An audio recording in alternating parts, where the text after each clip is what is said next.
বন্ধুরা, ভোলে বাবা পার্কারেগার আজকের পর্বে প্রথমেই দেখা যায় সাক্ষর ঠাম্মি সাক্ষ্যকে বলছে, তুমি তোমার দাদুর কথা না শুনেই তুমি যাবে। তখন সাক্ষ্য বলছে, সরি ঠাম্মি, আমার কিছু করার নেই, আমাকে শ্বশুরবাড়িতে যেতেই হবে। সাক্ষ্য বলছে, দাদু আমাদের হেড অফ দ্য ফ্যামিলি, আমাদের অভিভাবক, কিন্তু আমার শ্বশুরবাড়িতে অষ্টমঙ্গলে যেতে বারণ করবে, এটা আমি মানতে পারবো না ঠাম্মি। সাক্ষ্যর বাবা নীলাঞ্জন বলছে, বাবা, সাক্ষ্য ঝিলকে বিয়ে করেছে, ওরা যদি ওদের আচার অনুষ্ঠান নিয়ম মানতে চায় তাহলে তো এতে ঝিলের কোনো অপরাধ নেই, আর বস্তিতে জন্মানো কোনো অপরাধ নয়। সাক্ষ্যর ঠাম্মি তখন বলছে, আমাদের পরিবারের মান ইজ্জতও কিছু রাখলো না। তখন রায়পূর্ণা বলছে, হ্যাঁ মা, সাক্ষ্য কিছুই রাখলো না, আর ওরা খুব ভালো করেই জানে যে সাক্ষ্যর কথাই শেষ কথা, তাই তো সাক্ষ্যকে এসে ধরেছে। আর ঝিলও জানে যে সাক্ষ্য ওকে প্রোটেক্ট করবে। তখন সাক্ষ্য বলছে, বাবাও তো তোমাকে প্রোটেক্ট করে মা, তাই তো তুমি বিয়েটাকে এত মানো, না হলে তো মেজমণির মতো বারবার বলতে বাড়ি থেকে চলে যাবে। তখন তার মেজমণিকে বলে, সরি মেজমণি, এরকম একটা কথা বলার জন্য, কিন্তু আমার কিছু করার নেই। ঝিল তখন সাক্ষ্যকে বলছে, তোমার অসুবিধা থাকলে আমি একাই চলে যাচ্ছি। তখন রায়পূর্ণা বলছে, তুমি ঝিল বেশি নাটক করো না। নীলাঞ্জন বলছে, আমি যতদূর জানি এই আচার অনুষ্ঠানে জামাইকেই বেশি ফাংশন দেওয়া হয়। তারপর ঝিল আর সাক্ষ্য তার শ্বশুরবাড়িতে যাওয়ার জন্য বেরিয়ে পড়ে।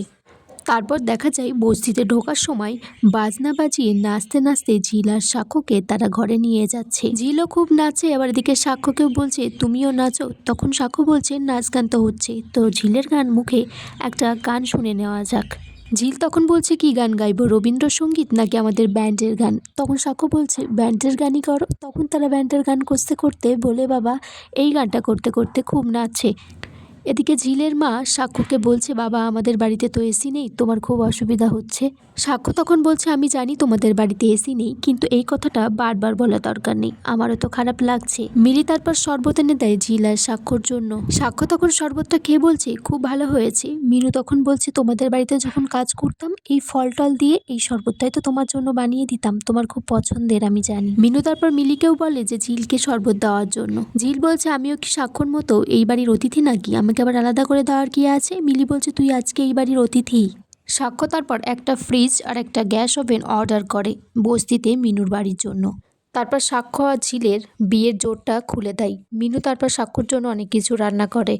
এদিকে ঝিলের বান্ধবীরা ঝিলকে বলছে, বর এসেছে বলে কি ভুলে গেছিস আমাকে? আমাদেরও তো অনেক কিছু প্ল্যানিং করার আছে। তারপর বস্তির একজন সাক্ষ্যর জন্য খাসির মাংস রান্না করে নিয়ে এসেছে। মিনু বলছে, আমিও তো করেছিলাম। তখন উনি বলছে যে জামাই তো শুধু তোমার একার নয়, বস্তির সবার জামাই। ঝিলও বলছে যে সাক্ষ্য অনেক ফল নিয়ে এসেছে, বলেছে যে মিষ্টি নিয়ে এসেছে বস্তির সবার মধ্যে ভাগ করে দেওয়ার জন্য। তখন ওই মহিলাটি বলছে যে বড়লোক হলেই হয় না, মন থাকা দরকার। সাক্ষ্য তারপর ওই মহিলাকে প্রণাম করতে গেলে বলে, তোমরা অনেক উঁচু মানুষ, আমাকে প্রণাম করো না। ও বলছে, আপনি যে কি বলছেন, উঁচু নিচু মানুষের আবার হয় নাকি, আমি কিছুই বুঝতে পারছি না। তারপর মিলিকে বলে যে সাক্ষ্য সুমনদার সাথে একবার কথা বলতে চাই। মিলি তখন বলে যে না। তখন ঝিল বলছে, এটা কি তোর মনের কথা? মিলি তখন সাক্ষ্যকে বলছে যে ও তোমাদের মতো এত শিক্ষিত নয়, ও নিজের ভুলটা স্বীকার করবে না, আর ও করলেও ও বাড়ির লোক করবে না। তখন ঝিলের মা বলছে যে ওর শ্বশুর শাশুড়ির জন্যই ওর সংসারটা আজকে হলো না, বিয়ের আগে সব ঠিকঠাকই ছিল, বিয়ের 1 বছর পর সব কিছু নষ্ট হয়ে গেল। তখন মিলি বলছে যে আমি একটা অপয়া, আমি সংসার করতে পারিনি। আর এখানেই আজকের পর্ব শেষ হয়ে যায় বন্ধুরা।